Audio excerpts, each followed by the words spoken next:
il y a 1,4% des entreprises de l'industrie agroalimentaire qui ont 83% du bénéfice et 82% des salariés. J'ai entendu récemment des gens de La République En Marche dire « l'Europe, c'est la paix ». Ben, ça dépend ce qu'il appelle la paix. L'Europe, c'est la guerre économique. C'est le réseau bancaire qui tue les paysans. C'est les coopératives, l'agroalimentaire qui tue les paysans. Edgar Pisani, qui avait été le fondateur de la politique agricole commune dans les années 62, avait dit quelques années avant de mourir, soit une politique agricole a fonctionné et il faut savoir la faire évoluer, soit elle n'a pas fonctionné et il faut savoir en changer. Ben là, on y est. On y est. Bonjour Philippe, nous voilà sur ton exploitation pour parler cash de l'agriculture. C'est rare qu'on parle cash de l'agriculture et qu'on dise vraiment ce qui se passe avec toute la terrible chose qui s'est passée. C'est à la fois une tragédie, je pense, et c'est en même temps une farce. C'est terrible.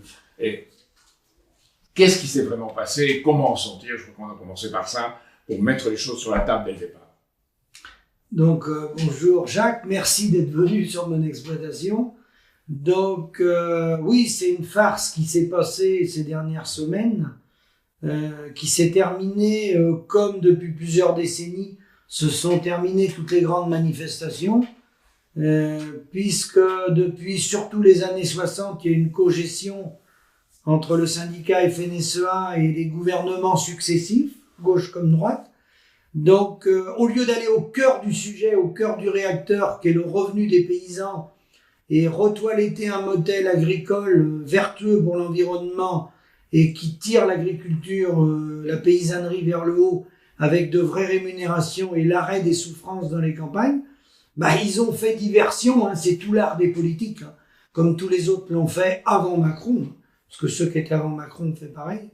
Ils ont dévié la trajectoire vers les normes, un peu l'agribashing, les tracasseries administratives. Ils ont enlisé le débat pour éviter de répondre sur le fond. Si on regarde le gouvernement, les syndicats, au-dessus, il y a la tutelle des marchés financiers, qui est un véritable pouvoir. Oui. C'est de cela dont on devrait parler. Et ces marchés financiers, on peut voir l'illustration.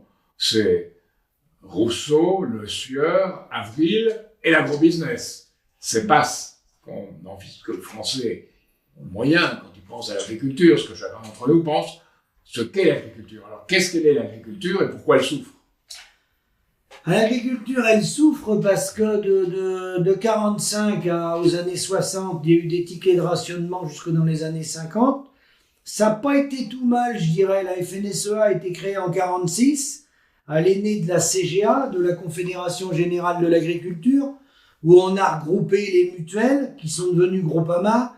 Il y a eu la mutualité sociale agricole, qui est notre régime social, qui est notre sécurité sociale à nous, qui est sous le régime de la sécurité sociale d'ailleurs. Et entre 46 et aux années 60, on va dire, je sais pas si on peut beaucoup critiquer, voilà. Mais à partir des années 60, avec Edgar Pisani, la politique agricole commune, là, on a été vers une forte restructuration de la paysannerie des années 60 aux années 80, accompagnée d'un début de restructuration des outils de l'agroalimentaire, des coopératives.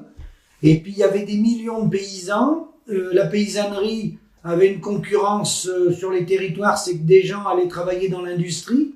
Il y avait beaucoup de gens dans les fermes, mais tous les enfants ne pouvaient pas forcément non plus rester dans la ferme. Donc, des gens ont été dans l'industrie. Ça a été les années des remembrements, le début des années des remembrements, où il était utile, parce qu'il y avait besoin de refaire un peu les parcellaires qui étaient trop petits. Par contre, il y a eu des exagérations, évidemment, trop d'arrachage de haies. Et puis des années 80 aux années 2000, la restructuration à marche forcée des paysans a continué, avec également la restructuration des outils de transformation. Il y avait beaucoup de coopératives de collecte qui se sont transformées en outils agroalimentaires, et on a convergé vers des oligopoles. Et depuis 2000, de 2000 à 2024, On n'est plus du tout là-dedans, on est dans une financiarisation de l'agriculture. Pour imager ça, en 63, il y a eu la création d'Unigrain, qui est une plateforme des céréaliers de la FNSEA. Et Unigrain, c'est une multinationale qui a 1 milliard d'euros qui voyagent à travers le monde. Ils ont 950 millions d'euros de fonds propres.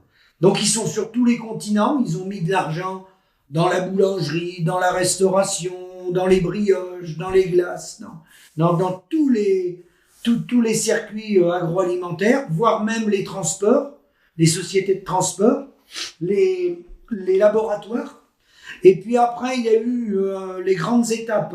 Après, il y a eu, suite à l'embargo américain en 1978, il y a eu la création de Sophie Protéol qui s'appelle maintenant le groupe Avril. Le gouvernement de l'époque de Valéry Giscard d'Estaing avait demandé à la FNSEA de faire un plan protéines, ce qui était utile. C'était une très bonne initiative.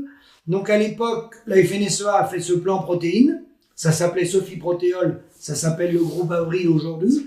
Et avec ce groupe Avril, là, c'est devenu une multinationale aussi, comme Unigrain. C'est une multinationale qui est dans une trentaine de pays dans le monde. C'est Arnaud Rousseau, aujourd'hui, qui est président. Avant, ça avait été Xavier Belin. Alors là, c'est les agrocarburants, c'est les huiles, c'est le numéro 1 de l'alimentation du bétail en France. C'est le groupe qui fournit une partie des aliments du bétail au Brésil. Ils vont devenir bientôt leaders au Brésil. Ça veut dire que les animaux d'Amérique du Sud qui sont dans nos assiettes, ils sont nourris par la société du groupe Avril.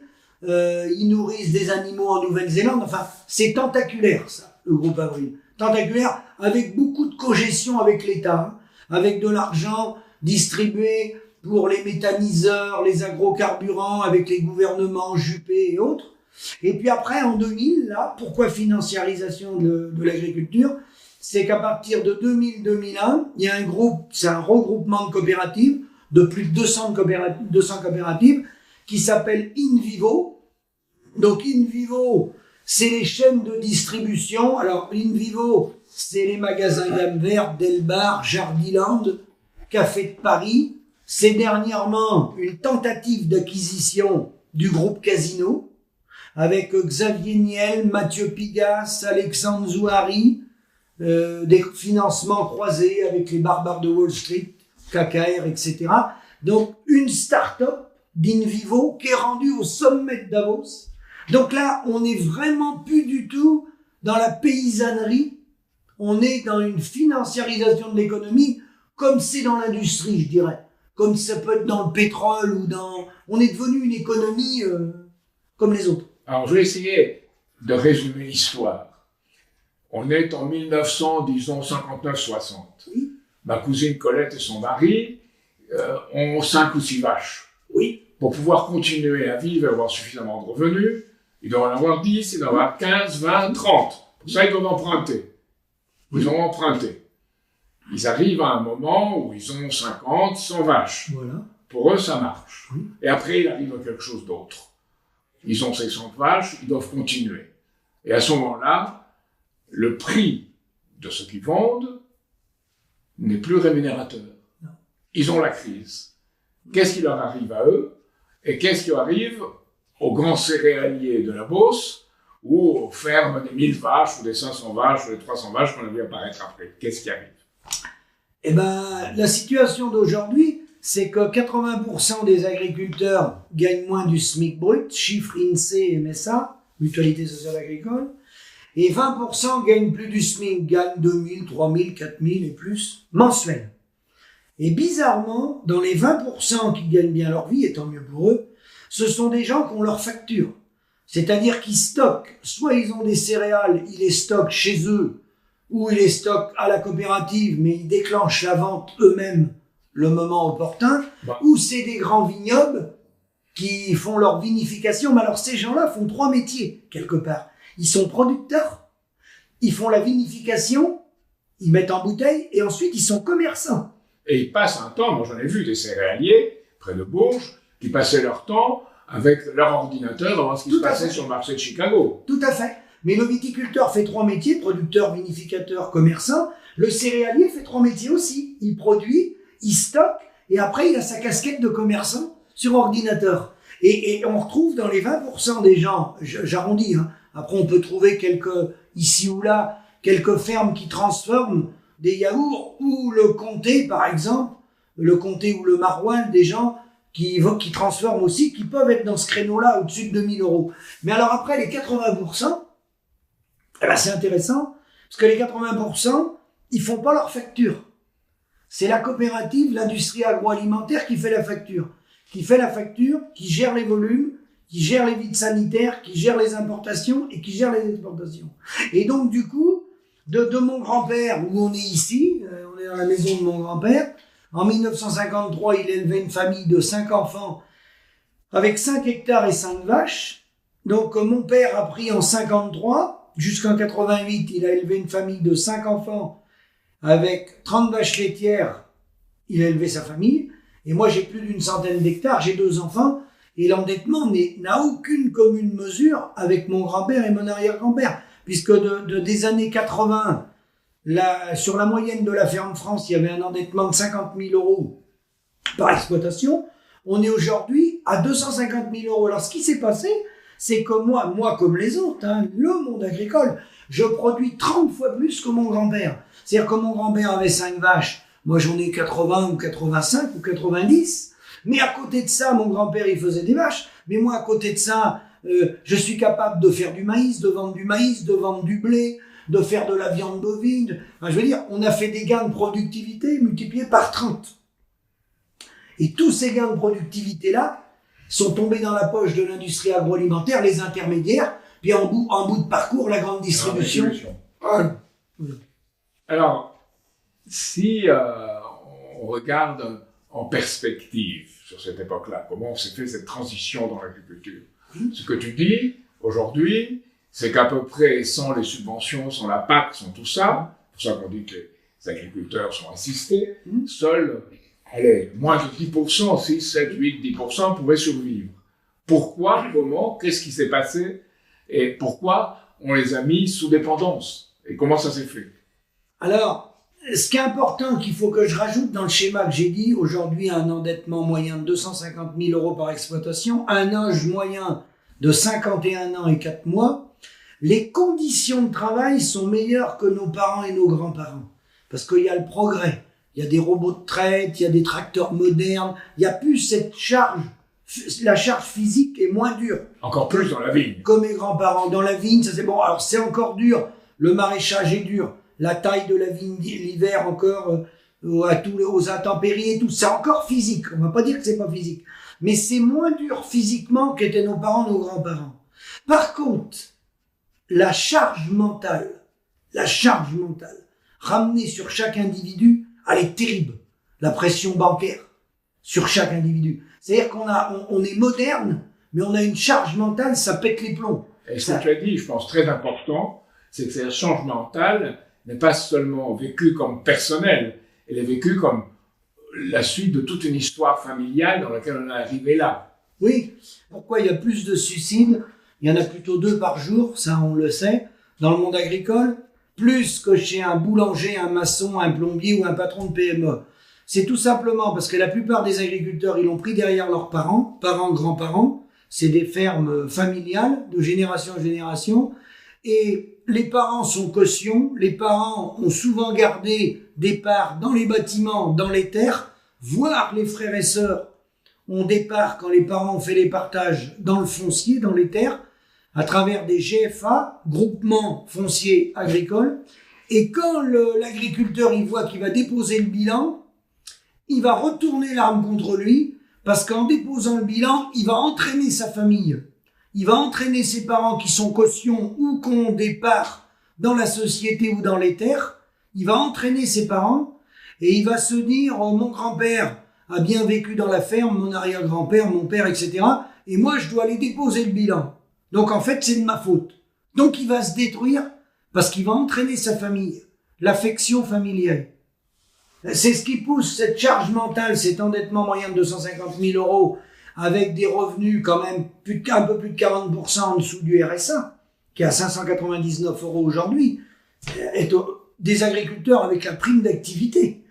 Un agriculteur qui travaille 7 jours sur 7, il remplit un formulaire pour toucher la prime d'activité. D'ailleurs, il y a une petite boutade. Les premiers formulaires, quand ils sont arrivés pour la prime d'activité, il y avait pas de casse pour les agriculteurs. Parce que quand on disait qu'on était patron, ils disaient, bah, attendez, si vous êtes patron, vous êtes agriculteur, vous n'avez pas la prime d'activité. Bah, si, madame. Moi, j'ai 800 euros par mois, je demande la prime d'activité. Donc, je veux dire, on marche complètement sur la tête. Mais si on enlève les subventions, toutes les subventions, parce que le coût agricole sur l'ensemble du pays, c'est l'équivalent du salaire médian. À peu près 2000 euros, 1970 euros, multiplié par 53 millions d'adultes. Pourquoi? C'est payé par les contribuables. Là-dedans, je mets les 8 milliards de la PAC, les 1 milliard d'aide à la production, la sécurité sociale qui nous met 5 milliards d'euros pour financer notre régime social, les 5 milliards d'euros de l'État, les subventions qui vont aux coopératives, toutes les subventions qui vont quand on construit des bâtiments, des plans d'eau, l'impact sur l'environnement, le traitement de l'eau. C'est un gouffre.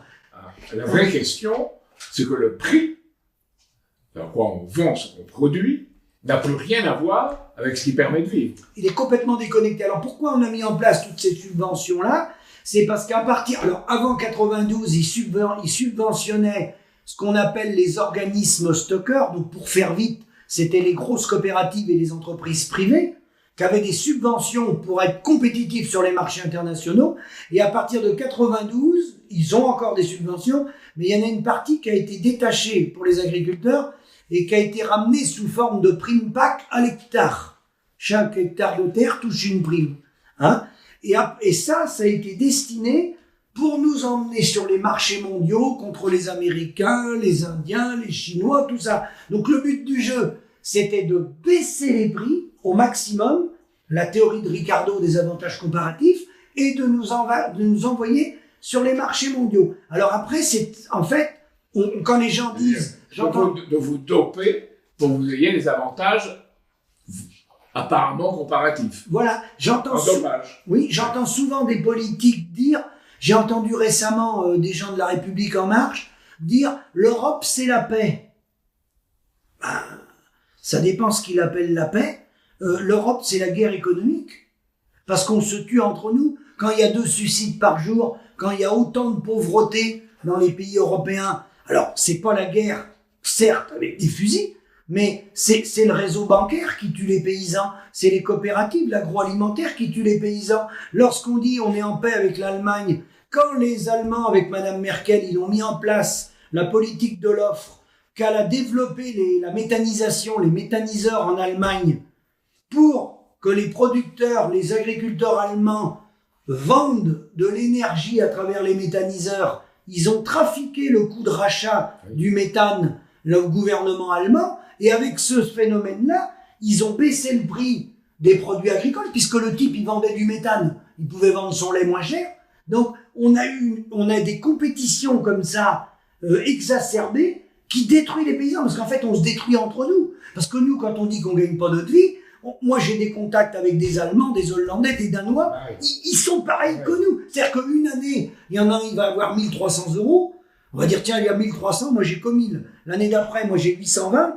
Et puis on rappelle le collègue allemand, il dit, bah moi cette année, je vais avoir que 774 de prélèvements mensuels. On est tous à la même chose. Et on appelle ça le libre-échange.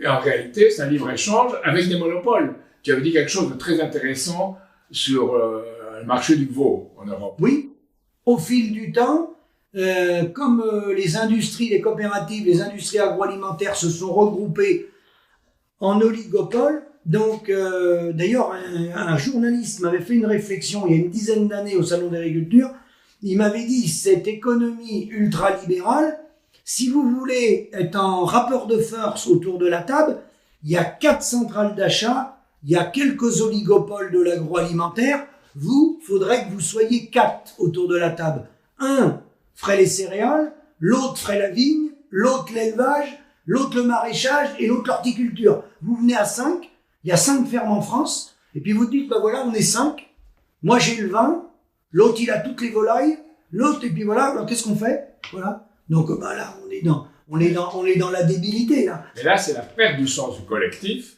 c'est la perte du sens social commun, c'est la perte du bien commun, faut le dire, et c'est toute la réduction à un modèle où c'est la guerre de tous contre tous, tout en étant chaque fois moins. C'est ça. Parce qu'en fait, donc il y a 4 centrales d'achat. On sait très bien ce que sont devenus tous les petits magasins, toutes les petites PME, un peu comme dans nos campagnes, toutes les petites stations essence qu'on avait partout, tous les petits commerces, ils ont été balayés. Et ben de la même sorte pour la vente, les 4 centrales d'achat, et après nous pour l'agroalimentaire, il y a 1,4% des entreprises de l'industrie agroalimentaire qui ont 83% du bénéfice et 82% des salariés. Donc il y a quelques acteurs. Si on fait des veaux, il y a 2 acteurs dans l'Europe. Il y a le groupe Vendry qui a les abattoirs, lui il a tous les abattoirs, et le groupe Denkavit qui a la position de vie et de mort sur les paysans. C'est-à-dire que les veaux, il y a des moments où les gens tuent les veaux dans les exploitations parce qu'ils valent 0 ou ils valent 20 euros. Et pour vendre un petit veau à un mois, aujourd'hui, en 2024, il faudrait le vendre au minimum 250, 300 euros. Et un veau, ça vaut des fois 20 euros, des fois 10 euros, des fois 100 euros. Mais même quand il vend 100 euros, il y a un coût de revient à 250 euros. On mange 150 euros par veau. Parce qu'il y a 2 Hollandais qui sont en situation d'oligopole, qui ont les veaux d'élevage, là, ce qu'on appelle les veaux en batterie, et ils ont la main. Et si on fait, on prend la viande bovine, c'est Bigard, Jean-Paul Bigard, qui a la main sur les abattoirs, viande bovine, pareil en porc, parce qu'il est majoritaire dans les abattoirs de porc. Si vous faites du lait, vous avez 2 acteurs qui font 11 milliards de litres sur 23, c'est Lactalis et le groupe Sodial, qui est une coopérative en cogestion avec la FNSEA. Si vous faites des volailles, c'est le groupe LDC, Lambert, Dodard, Chancerolles, qui sont dans la Sarthe, juste à côté d'où était François Fillon, leader européen des volailles, qui sont en ce moment, c'est les oligopoles qui mettent la main sur les paysans, mais aujourd'hui, ils sont eux-mêmes pris à leur propre piège avec le milliardaire ukrainien, le roi du poulet. Parce que le roi du poulet, il arrive encore à faire un produit moins cher qu'elle décès. Donc ça veut dire qu'on se tue, nous, entre paysans, entre les paysans européens sous la coupe du groupe LDC, contre ce milliardaire ukrainien. Ça, c'est ce que j'appelle, moi, la concurrence asservie et faussée, qui règne partout.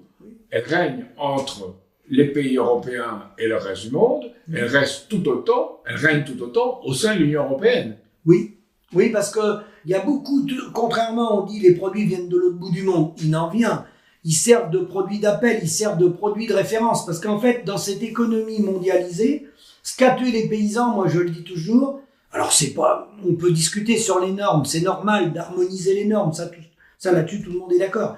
Ou la tracasserie administrative, mais ça représente rien. Ce qu'a tué les paysans, c'est la libre circulation des biens, des hommes, des marchandises et des capitaux. Surtout des capitaux. Alors ça, nous, notre mouvement, dès 1986, l'acte unique, on avait dit libre circulation des biens, des services, des capitaux et des êtres humains, c'est la fin de la souveraineté nationale et c'est la fin de la justice sociale. Ah oui, parce que du coup, ça devient l'exportation du chômage, la mise en compétition des individus avec des travailleurs pauvres, avec des travailleurs détachés, avec des gens ou les pays pas très loin de chez nous où il y a des SMIG à 300 euros, alors que la Suisse, le SMIG, il a plus de 2000 euros, 3000 euros. Sans parler du faux bio en Espagne ou en Italie. Sans parler des faux bio et tout ça. Donc cette mise en compétition détruit les paysans parce qu'en fait, les centrales d'achat et les oligopoles de l'agroalimentaire, ils se renseignent des prix qu'il y a autour de l'Europe et dans le monde. Via les réseaux informatiques, c'est facile de voir le prix des denrées. Et ils nous mettent en compétition sur un commerce dit mondialisé, qui représente environ 870 milliards d'euros sur les 2500 milliards d'euros du produit de la France, c'est-à-dire l'agriculture, et puis les voitures, certaines PME sont mis comme ça dans la tourmente d'un genre d'une compétition mondialisée. Et nous, après, dans nos pays respectifs, qu'on soit français, belges ou italiens, quand on travaille dans nos exploitations, bah, vous comprenez bien que quand le comptable vient chez moi, quand le vétérinaire vient chez moi, quand le mécanicien vient chez moi, lui, il est sur la base d'un produit intérieur brut territorialisé. C'est-à-dire que lui, il a des charges franco-françaises, il a des salariés, il a un code du travail. Donc lui, il vient, il dit, Monsieur Grégoire, voilà, j'ai passé 3 heures chez vous, 3 heures à 70 € de l'heure, tac, ça fait tant. Sauf que moi, mon litre de lait, déjà, j'ai pas la facture. C'est Lactalis ou les grosses coopératives qu'on la facture. Mais si je dis, moi, mon litre de lait, c'est 63 centimes, on va me dire, ah ben non, c'est pas possible. Parce que moi, on a regardé, là, en Pologne, on en trouve à 32 centimes 8, et puis, etc., etc. Donc, à partir de là, on est fusillés, nous. Mais le prix n'a absolument aucun sens. C'est aberrant de traiter l'agriculture en fonction d'un prix qui est basé sur un prix mondial qui n'existe pas, puisqu'il est complètement atomisé selon les pays, les conditions de concurrence, les rapports de force, et joué de ce point de vue-là. On arrive à la situation où, je sais pas, je crois que c'est Avril, investi au Brésil, Oui. dans la filière de l'huile et du poulet maintenant. Oui, Avril, oui, ils ont investi dans le poulet, ils ont une fabrique d'aliments au Brésil, ils ont In Vivo, qui sont des gens de la FNSEA, ils ont une compagnie aérienne, un avion de 34 places, qui vend du vin de la société du groupe Cordier dans les avions. Parce que les oligopoles peuvent placer des capitaux sur les continents pour déjà utiliser les salariés, exploiter les salariés et les paysans. Mais en fait, dans le monde, il n'y a qu'une dizaine de pays, 10-12 pays, qui peuvent de façon régulière exporter. Hein, c'est pas dû à tout le monde, hein, la Suisse ne peut pas. Donc c'est le Brésil, les États-Unis, l'Inde, la Chine, nous, la France, la Nouvelle-Zélande. Et donc les surplus qui viennent sur les marchés internationaux servent de prix de référence. Alors parfois, quand il y a des échanges importants, mettons, entre la Chine et l'Inde, hein, des échanges entre deux pays, ça peut servir de prix de référence, alors qu'au niveau planétaire, ça représente peut-être 6-7% des échanges. Mais ça sonne le là, et ça donne un prix de référence si un Belge, il veut vendre une vache à un Italien. Est-ce qu'on ne pourrait pas concevoir comme nécessaire des accords ou des contrats à long terme pour certains produits, entre différents pays, qui permettraient de stabiliser les marchés? Eh ben, si, pour stabiliser pour moi, dans les propositions, il y a 2 étapes. Il y a les étapes, la première étape qui en plus répond à l'environnement et qui rentre dans un cadre très vertueux, c'est de travailler à l'échelon des territoires, je pense à l'échelon du département, voire du canton, avec les élus, pour faire des circuits, ce qu'on appelle des circuits courts, produits locaux et bio, Oui, avec des petits outils de transformation, qu'on reste franco-français. Et ça coûtera moins cher et ça permettra de garder nos emplois et nos économies. Sinon, on perd tous nos emplois et on perd notre souveraineté. Et puis après, au niveau international, c'est fonctionner sur la base de la charte de La Havane, de la coopération entre les États et non du libre-échange. Ça veut dire qu'on vend à notre coût de production, donc on garde nos emplois, on rémunère nos salariés, on garde notre sécurité sociale, on garde nos conditions sociales. Et quand on va vendre à ces pays-là, l'Inde ou autre, la partie pour laquelle on fait des échanges, ils peuvent très bien nous renvoyer de l'industrie ou de la marchandise à leur coût de production à eux. Il n'y a rien qui nous interdit de faire ça. On appelait cela à un certain moment le prix de parité, ce qui voulait dire, d'une part, produire suffisamment pour permettre à la production de continuer, plus d'investir pour rendre cette production mieux organisée, plus rentable, avec des technologies plus modernes. Oui. Donc, c'est plus qu'un prix plancher, c'est un prix de parité, c'est un prix juste prix. Ah ben la coopération me paraît, alors, faut démarrer pour moi avec un groupe de pays, parce que bien entendu, il y en a toujours qui sont tentés par la théorie de Ricardo des coûts comparatifs. Le problème de David Ricardo, avec l'Angleterre, il partait sur ces schémas-là économiques, il partait du principe que lorsque il y avait un pays qui était mieux disant, fallait mieux lâcher soit l'industrie ou l'agriculture et faire une industrie de service, ce pourquoi on était le plus performant. La spécialisation. Le problème de la spécialisation, c'est que si on part dans la spécialisation, on dit demain le Brésil, ils ont un potentiel énorme, ils peuvent faire 3 récoltes par an. Donc le Brésil va nous fournir le soja, va nous fournir la viande, la déforestation. Le Brésil, à lui tout seul, il peut envahir une partie de la planète avec ses productions agricoles. Il va se spécialiser. Mais si on laisse faire ça, nous, on a déjà perdu notre industrie, on est à 9%, on va perdre notre agriculture, notre souveraineté, on va produire quoi comme richesse? Un pays ne peut pas avoir qu'une richesse, une économie tertiaire de services. C'est pas possible.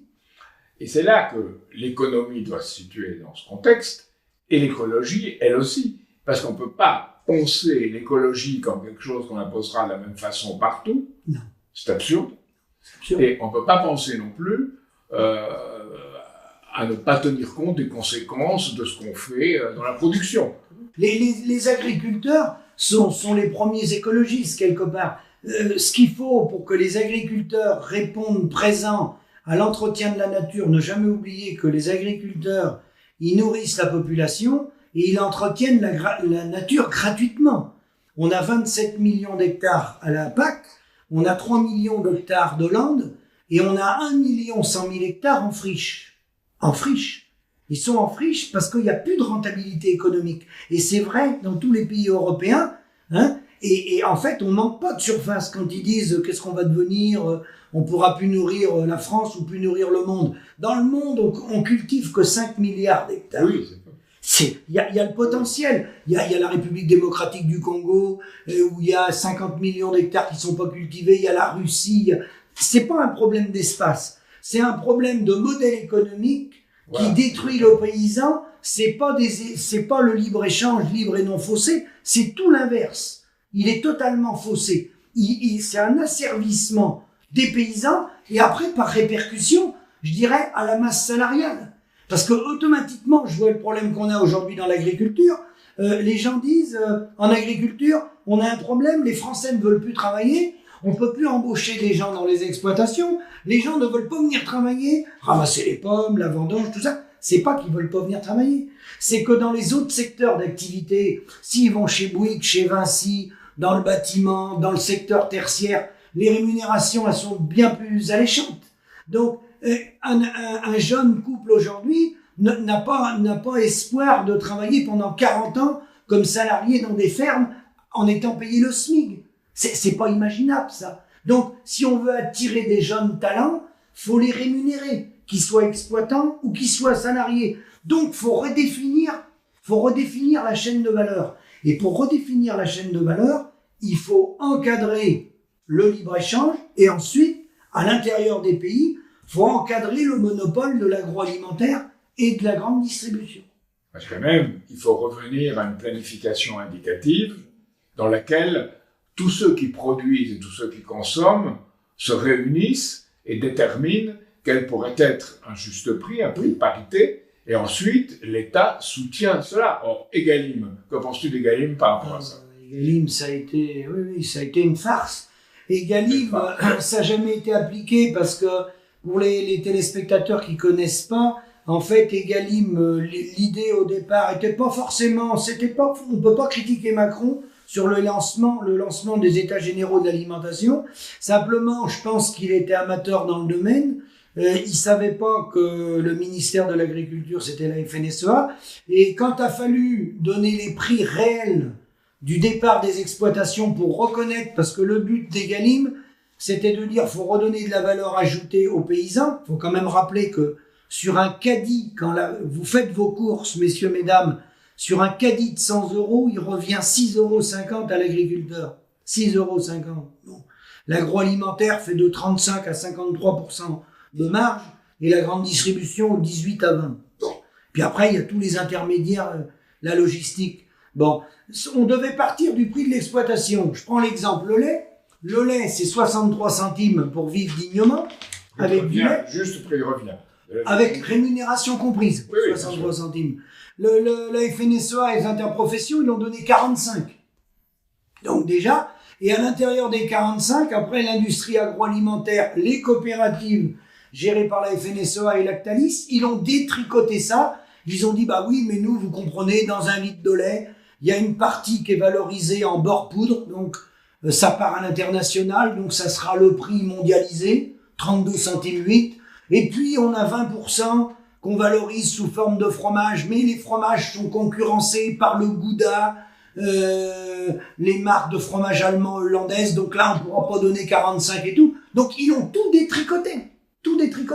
Et puis après, dans ces schémas-là, vous avez des gens qui s'engouffrent dans la brèche pour faire du business. Par exemple, des marques comme C'est qui le patron, ils passent à la télé, ils vont dire, nous, on est là pour défendre les agriculteurs, on rémunère les agriculteurs, votez chez nous, on paye le litre de lait 8 ou 10 centimes de plus. Alors c'est vrai, mais c'est une farce. C'est que sur une partie du litrage, c'est comme si moi j'embauchais un salarié et la première heure qu'il vient travailler chez moi, je le paye à 220 € de l'heure, et puis toutes les heures, il fait 35 heures, j'y paye 34 heures au SMIC, quoi.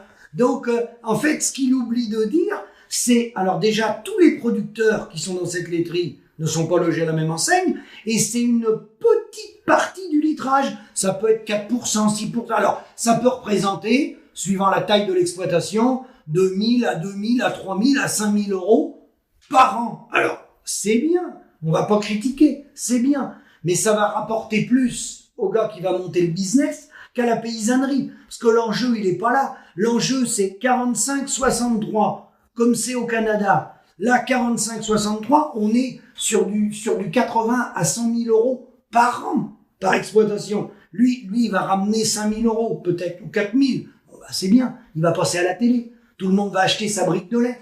Mais c'est du folklore, quoi. Ah, revenons maintenant à Gabriel Attal et sa botte de paille. Et les 3 fois, tout est prévu, tout est calculé pour que les négociations réussissent à tromper les gens. Donc les 3 rafales de soi-disant concessions. Le total fait, disons, au mieux 400 à 450 millions. C'est très peu, très très peu. Et ça ne touche qu'aux conséquences, ça ne touche pas aux causes, d'un point de vue. Vous voyez, éco-phyto, le gazole non routier, tout ce qui est le soin des zones humides, la biodiversité, tout ça, c'est des reflets, c'est pas des choses qui touchent vraiment à la façon dont ce système fonctionne. Alors, de ce point de vue-là, comment verrais-tu que l'on sorte de ce domaine des simples conséquences? On colle des bouts de sparadrap un peu partout et les gens rentrent chez eux. Comment sortir de cette sorte de farce organisée pour passer à toucher réellement au problème? Comment nourrir le monde? Comment nourrir la France? Bah, ils chérissent les causes et ils combattent les conséquences. Donner de l'argent comme ça, en aveugle, ça va représenter autour de 1000 € par exploitation. Pour ceux qui seront éligibles, il y aura peut-être 250 € de frais de dossier pris par les comptables.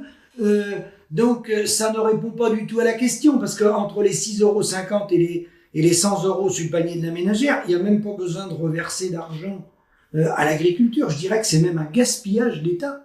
Il suffit juste de faire son travail et de recadrer les petites souris qui mangent la galette de pain entre le départ de l'exploitation et l'arrivée chez Monsieur Leclerc ou chez Monsieur U. C'est une répartition de la valeur, c'est une répartition. En agriculture, on est dans les filières. Une filière, c'est une addition de valeur ajoutée. Si déjà, entre l'agroalimentaire et la grande distribution, on avait chacun 33%, un tiers, on ne serait pas dans la situation qu'on est. Mais c'est qu'on est loin de ça. Nous, on n'a rien. Et eux, ils ont tout. Mais toute la logique de ce système pousse à cette situation-là. Elle a poussé sur la longue histoire, disons, entre 1970, la présidence Pompidou à peu près, et aujourd'hui. Oui. Et ça s'est passé, pas de manière, des fois de manière progressive, d'une façon accélérée, puis de manière progressive. Et maintenant, est-ce que tu penses qu'on est très près de l'échéance, où il faut très rapidement mettre autre chose en place? Sans ça, on va droit dans le mur. Ah ben, on va droit dans le mur. Et quand je disais qu'ils ont détricoté la loi Egalim, prenant l'exemple du lait, où en fait ils respectent en rien Egalim sur le prix réel qui permet aux paysans de vivre, idem en viande bovine, en mouton ou en cochon, et en plus, une fois qu'ils sont à l'intérieur du calcul, ils détricotent. Et même, c'est même plus grave que ça, c'est que quand Emmanuel Macron a lancé ça, les États généraux de l'alimentation, la coopération agricole, c'est-à-dire les coopératives en France, mais il l'avait déjà fait au niveau européen, au niveau du COPA-COGECA. Le COPA, c'est les 27 FNSEA en Europe, et le COGECA, c'est toutes les coopératives en Europe. Et ça fusionnait en 1959. C'est une seule organisation qui est une émanation de la Commission européenne à Bruxelles. Absolument. La présidente, c'est Christiane Lambert. Il avait agi déjà à la sortie des quotas par Bruno Le Maire. Il avait déjà demandé à l'exception pour la coopération agricole en Europe, c'est-à-dire que la coopérative soit reconnue comme telle, comme une organisation de producteurs. Qu'il n'y ait pas d'interface entre les dirigeants de la coopérative et les producteurs. Ils s'attribuent eux-mêmes la notion d'organisation de producteurs. Et là, sur la loi Egalim, ils ont saisi tout de suite le Conseil d'État en disant que la loi Egalim ne pourrait pas s'appliquer dans les coopératives. Alors les coopératives en Europe, en lait, ils collectent 60% du lait en Europe. En Europe. Oui. En France, c'est 50 à peu près. Parce qu'après, Lactalis, c'est un mastodonte. Bon. Mais ils ont saisi le Conseil d'État. Le Conseil d'État leur a donné raison. C'est une ordonnance de février 2019 en disant que, comme on est en coopérative, on a la notion de l'associé coopérateur. On est détenteur de parts sociales dans la coopérative. Très peu. On a trop peu d'argent dans nos coopératives. Vu l'ampleur qu'ont pris nos coopératives, c'est peanuts. Mais ils ont considéré, le Conseil d'État, que ce n'était pas une relation commerciale. Parce qu'on était détenteur de capital social dans la coopérative. Donc ils leur ont donné raison. Ça veut dire qu'ils peuvent appliquer des prix abusivement bas. Ça veut dire que la coopérative industrie agroalimentaire investit et peut se développer à travers le monde avec des holdings financières qui peuvent être en Suisse ou en Luxembourg, avec des startups. Ils peuvent garder leur associé coopérateur au RSA, et eux continuer d'engranger des bénéfices. Alors là, c'est vraiment le capitalisme à son état pur. Est-ce que tu penses qu'il faut, pour pouvoir repartir du bon pied, examiner un moratoire ou même, disons, l'annulation de certaines dettes? Oui, un plan de désendettement, qui peut se faire via la Banque de France et qui peut se transformer en rente perpétuelle. Et c'est tout à fait réalisable. Dans la mesure où derrière, on crée un modèle vertueux avec une vraie rémunération. Donc, on met fin à l'enchaînement. Oui, parce que quand on dit que c'est pas possible, c'est bien possible. Puisque, par exemple, je prends un exemple, les vétérinaires, ils ont défendu leur profession. Nous, en tant qu'agriculteurs, on n'a pas le droit d'acheter un produit vétérinaire en Italie, en Angleterre ou en Allemagne. Normalement, l'Europe, on est bien en Europe. C'est bien la libre circulation des biens, des hommes, des marchandises, des capitaux. Eh ben, on peut pas. Ils se sont protégés. Comme les labos, comme plein de métiers qui tournent autour de nous. Nous, on peut pas aller directement, on est obligé de passer par les concessions. Si du matériel d'irrigation est fabriqué en Italie, on pourra pas aller l'acheter directement en Italie. Il faudra passer par la concession qui est en France. Ils se sont verrouillés. Alors que nous, quelqu'un qui fait des bananes, moi je connais quelqu'un dans le monde, c'est pour ça que quand on me parle des normes, ça me fait rire, je connais quelqu'un dans le monde, en Amérique du Sud, en conventionnel, pas en bio, il livre ses bananes avec une barque sur un fleuve, il vit dans une maison en bois, il livre les bananes à sa coopérative, 2 € les 100 kilos. Qui dans le monde est capable de battre un gars comme ça? 2 € les 100 kilos. Alors il a pas de cuisine incorporée chez lui, il n'a pas de salon, il n'a pas de grand écran, mais 2 € les 100 kilos, c'est absolument impossible. C'est un massacre paysan. Alors la coopérative... Mais c'est un automassacre qu'en réalité il s'inflige à son entourage et à ses amis. Ah bah bien sûr. C'est la mise en compétition des paysans au niveau planétaire entre eux. D'ailleurs, oui, c'est ça. D'ailleurs, 82%... C'est la guerre de tous contre tous organisée. 82% des pauvres dans le monde sont des paysans. Alors bien sûr, principalement en Afrique, je l'avoue. Mais c'est quand même ça la réalité. Donc ce modèle-là ne peut pas fonctionner. Sachant qu'en plus, il y a une autre chose qu'il faut rajouter, c'est que nous, l'agriculture, c'est pas un secteur comme un autre. On a ce qu'on appelle en termes économiques le monopole des facteurs. C'est-à-dire que nous, sur des continents, lorsqu'on produit du blé, de la viande, peu importe, on a le climat, le monopole des facteurs, l'aspect climat. S'il pleut pendant 6 mois ou 2 mois, ou des sécheresses comme il y a eu en Australie, hein, ça s'appelle le monopole des facteurs, que l'usine Renault ou Peugeot, si elle construit des voitures dans le désert, elle va construire les voitures. L'acheminement va venir. Ils vont fabriquer les pièces, ils vont travailler à l'intérieur de l'usine. Même s'il fait 50 ou s'il fait moins 20 dehors, ils vont s'équiper, mais ils vont produire. Nous, en agricole, s'il y a du gel, la vigne, il n'y en a plus. Un tas de cultures sont broyées. S'il y a des inondations, catastrophe. S'il y a des grandes sécheresses, c'est la famine. Donc, c'est très dangereux de continuer avec les chefs d'État qu'on a actuellement, qui sont pour moi des incompétents, et qui mettent l'agriculture en compétition au niveau mondial. On va vers de graves problèmes. On y est déjà. Oui, on y est déjà. Il y a à peu près, dans le monde, 2 milliards d'êtres humains qui n'ont pas accès à l'eau potable. Oui. Et 2 milliards qui ont accès à une eau douteuse. Oui, en Inde, beaucoup, le Gange. Et alors après, les modèles qui marchent, c'est la Suisse. La Suisse se protège, c'est-à-dire que tant qu'ils ont leur autonomie, tous les produits, tant que les produits qu'ils ont dans leur pays ne sont pas consommés, ils mettent une taxe qui est très importante, plus de 200%, 300%. Et après, bien sûr, ils n'ont pas de frontières. Quand ils ont plus de fraises ou de produits, ils les laissent rentrer. Mais tout pendant qu'ils ont leurs produits, ils laissent pas les produits étrangers venir pour effondrer leurs cours. On a eu récemment, avec le conflit en Ukraine, l'exemple de la Pologne, de la Hongrie, de la Roumanie, qu'on dit non, nous on veut pas des céréales ukrainiennes pour ruiner nos paysans. Ils ont dit non. Ça, c'est une mesure de souveraineté. On a le Canada, avec Monsieur Trudeau, le père de Trudeau actuellement, qui dans les années 80 a fait la gestion de l'offre, et au niveau du lait, justement, Lactalis est là-bas, ils sont payés 63 centimes avec la gestion de l'offre. Et c'est bien les paysans, à travers leur gestion de l'offre, leur coopérative qui gère les volumes, c'est bien le paysan qui fait la facture. Et ils sont pourtant dans une zone de libre-échange avec les États-Unis et le Mexique. Mais le Premier ministre de l'époque, il a dit à un moment donné, stop, on arrête nos conneries, on protège le lait, et il y a les œufs, je crois aussi.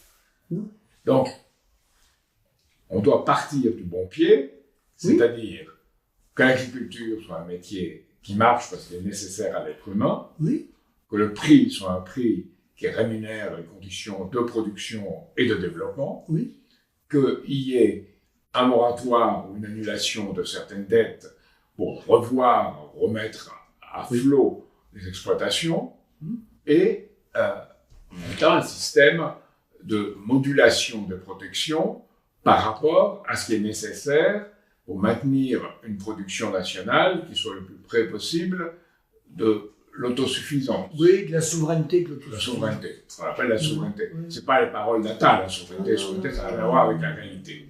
Donc, il faut avoir une vraie souveraineté. Maintenant, il faut pouvoir avoir une politique qui puisse réaliser un accord avec les autres. On a besoin d'un accord entre la France, par exemple, et l'Europe, si elle en était capable, avec les pays du Sud global, ce qu'on appelle le pays du Sud global. C'est là, il faut des accords, une coopération. Et cette coopération peut être faite dans l'échange, dans les deux sens, à un juste prix. C'est la seule façon de parvenir à un échange, un juste prix pour eux, pour leurs producteurs, et juste prix pour nous, pour nos producteurs.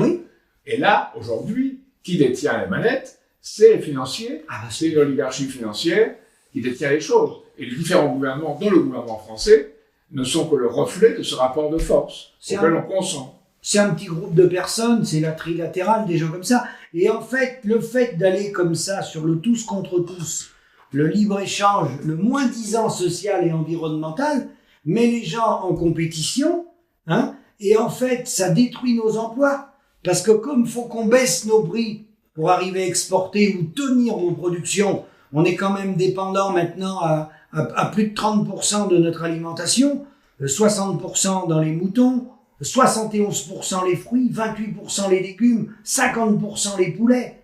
Bon, et le problème de ça, c'est que même les Allemands, à un moment, nous ont pris pas mal de parts de marché, ils ont exporté à travers le monde, mais ils ont fait travailler 5 millions de travailleurs allemands des pays de l'Est à 500 € par mois. Personne n'en a parlé de ça. Non, les Bulgares et les Roumains. Voilà, qui l'ont mis dans l'industrie agroalimentaire, dans les abattoirs. Oui. Mais quand on regarde, quand certains nous disent, vous êtes pour mettre des frontières, on n'a jamais dit que vous voulez mettre des frontières, on a dit qu'on voulait faire le commerce international sur la base de la coopération et axer le maximum nos pays sur la souveraineté. Quand on regarde l'Allemagne, ils ont quand même été à plus de 200 milliards d'euros d'exportation, tout confondu par an, ils ne le sont plus. Mais ils ont été à 210, 220. Nous, on n'a jamais été à ce niveau-là. Mais quand on compare l'Allemagne et la France, normalement, eux, ils devraient avoir beaucoup moins de chômeurs que nous. Or, si on compare à catégorie égale, il n'y a que 900 000 chômeurs d'écart entre la France et l'Allemagne.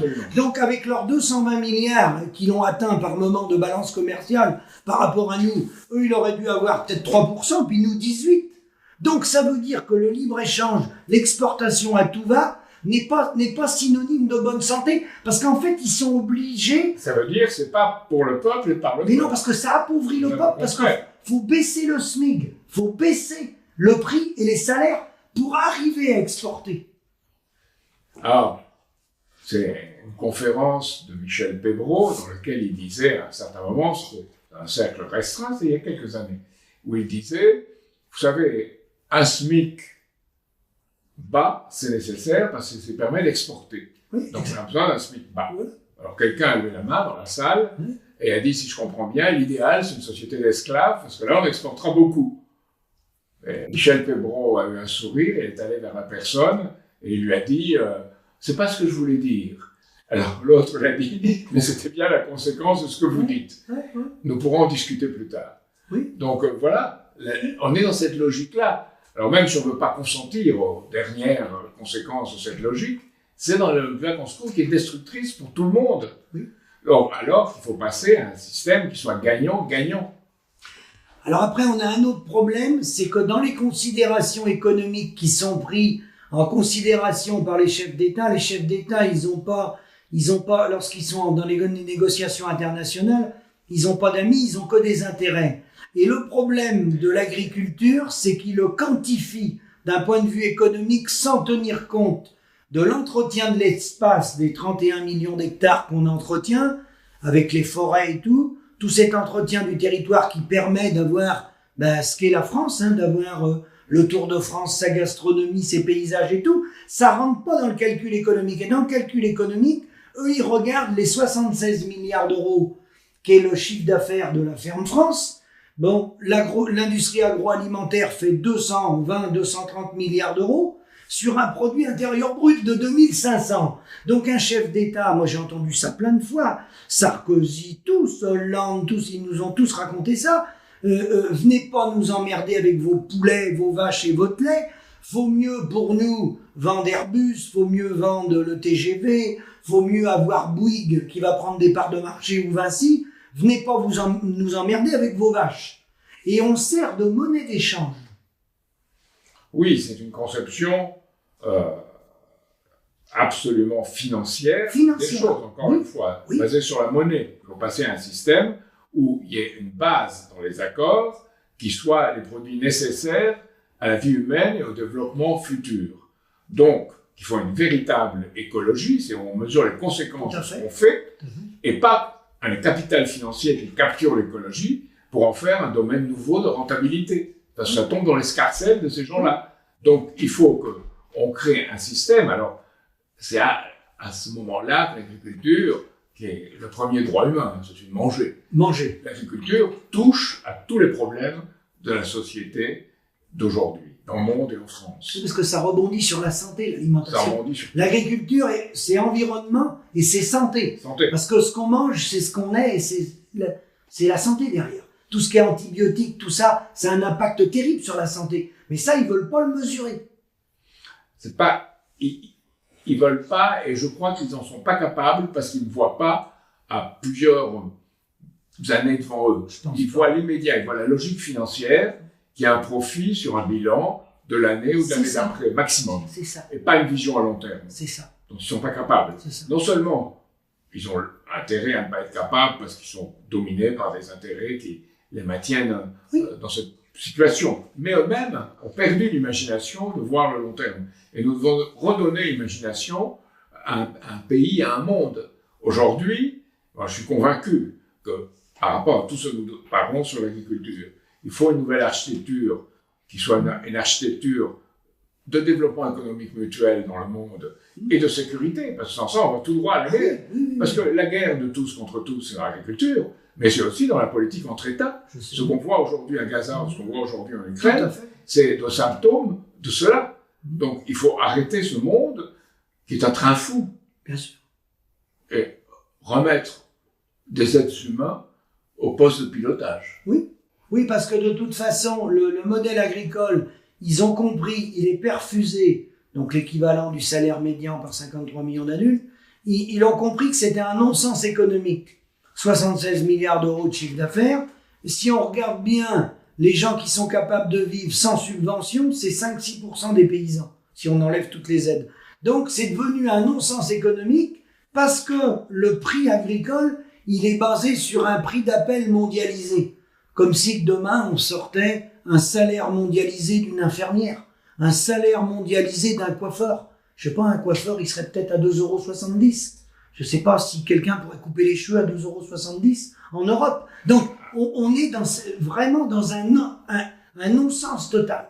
Aujourd'hui, la direction, on la voit, en particulier en France. On perd l'agriculture, on perd une grande partie de l'industrie. On pensait que en important, ça irait mieux, qu'on ferait venir de l'argent de l'extérieur, cet argent de l'extérieur allait aider les services chez nous, qu'avec ça marcherait. Bref, à l'extrême limite, comme disait un jour cyniquement Laurent Fabius, au mieux on plante chez nous un panneau avec musée, et au pire, on est complètement dépouillé. Complètement dépouillé. Donc voilà, on ne peut pas admettre ce destin-là. Alors, est-ce que... Oui, parce que ce schéma-là, en fait, on est parti de plusieurs millions après-guerre, voilà, et en fait, on produit plus de lait qu'après la guerre. On produit autant de lait et autres, avec beaucoup moins d'agriculteurs. Et en fait, le gâteau de la PAC des 8 milliards, 8 plus 1, parce qu'il y a 1 milliard d'aide à la production, et aujourd'hui, on est 385 000 agriculteurs. Il faut enlever 90 000 pour avoir le nombre de fermes. On est 295 000 fermes, peut-être 293 000, plus 18 000 en Outre-mer. Mais eux, qui pensent qu'économie, ils savent très bien que demain, on peut descendre à 100, 120 000 exploitations.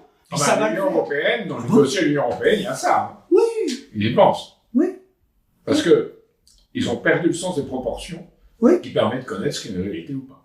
C'est ça. Donc on est en permanence dans ces restructurations à marche forcée où on dit à un agriculteur qui a 70 hectares, demain il en aura 70, puis peut-être après-demain 370, tout ça pour prélever 1000 ou 1200 euros. Donc on marche sur la tête, quoi. Alors, je pense qu'il est très important de montrer aux gens comment on les a détruits et comment on a volontairement pratiqué cette logique-là au nom d'une accumulation du capital financier. Je pense qu'aujourd'hui, il devient beaucoup plus important de leur donner l'espoir de comment on peut faire autre chose et dans quelles conditions. Alors, comment on peut faire autre chose? Et ce qui est important dans l'agriculture, ce qui nous a aussi beaucoup manqué, je pense que c'est pas lié qu'à la France, mais il y a un élément majeur, la plupart d'entre nous, il y aura une évolution avec les néo-ruraux, qui sont pas d'origine agricole, ils vont faire changer les mentalités agricoles, il y aura un plus de ce côté-là. Mais ça sera lent. Mais la plupart d'entre nous, on a pris derrière nos parents. Et par rapport à l'éducation qu'on a eue et la formation, on a été formaté dans les lycées agricoles à produire, c'est toujours le cas aujourd'hui, produire. Et on nous a pas donné les bons éléments avant de s'installer, c'est-à-dire comme tout chef d'entreprise, un business model pour voir quels moyens on avait d'interaction dans nos exploitations pour améliorer nos données économiques. Et si on avait fait un business model, on se serait aperçu très rapidement qu'on avait un retour sur investissement de négatif ou de 1 à 2% dans les capitaux agricoles, pendant que c'est 12 à 15 dans l'industrie et 25 dans les services, et que, en fait, comme il y a des oligopoles en face de nous, qui ont la facture, on est pieds et mains liés.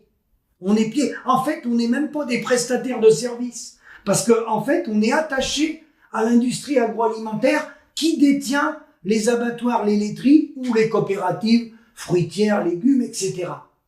Faut redonner l'indépendance et le carnet de factures aux paysans qui a été prise par l'industrie agroalimentaire qui, elle, ensuite se bat avec les centrales d'achat. La coopérative, c'est important. Les coopératives sont nées en 1635, Michel Buch, coopérative de tissu à l'époque. Tissu, oui. Mais après les coopératives, la génération, la nôtre, avec lesquelles on travaille sur les statuts, elles sont nées en 1844, les lois Rochdale en Angleterre, 1844. Les statuts ont été retoilettés dans les années 30, mais le fondement de la coopérative est resté des lois Rochdale. Il suffit d'aller sur Internet, taper loi Rochdale, Constitution des coopératives, et il est bien notifié, c'est là qu'on voit la dérive du modèle capitaliste, qu'à un moment donné, dans l'essence même du prolongement de l'exploitation à la coopérative doit veiller à l'évolution sociale du membre coopérateur, c'est-à-dire de l'associé coopérateur.